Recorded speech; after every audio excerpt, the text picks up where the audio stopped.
कोल्हापूर महापालिकेच्या अग्निशमन दलाच्या जवानांनी सीपीआर हॉस्पिटल परिसरातील एका झाडावर मांजाच्या दोरात अडकलेल्या ग्रे हेरॉन जातीच्या पक्ष्याची सुटका केली आहे। अग्निशमन दलाच्या जवानांनी या पक्षाला मांजाच्या दोरातून सुखरूपपणे सोडून त्याला जीवदान दिले। कोल्हापुरातील सीपीआर रुग्णालयाच्या परिसरातील वारणा इमारतीच्या मागील बाजूला एक झाड आहे। या झाडावर पतंगाच्या मांजाचा दोरा अडकून राहिला होता। दुपारच्या सुमाराला या मांजाच्या दोऱ्यामध्ये ग्रे हेरॉन जातीचा पक्षी अडकला होता। या दोऱ्यातून सुटका करण्यासाठी त्या पक्षाची धडपड सुरू होती, मात्र त्याला यश येत नव्हतं।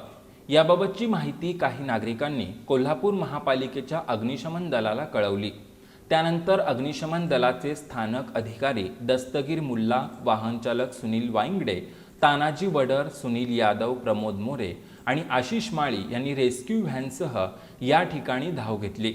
त्यांनी मांजाच्या दोऱ्यात अडकलेल्या या ग्रे हेरॉन जातीच्या पक्षाची सुखरूपपणे सुटका करून त्याला जीवदान दिलं।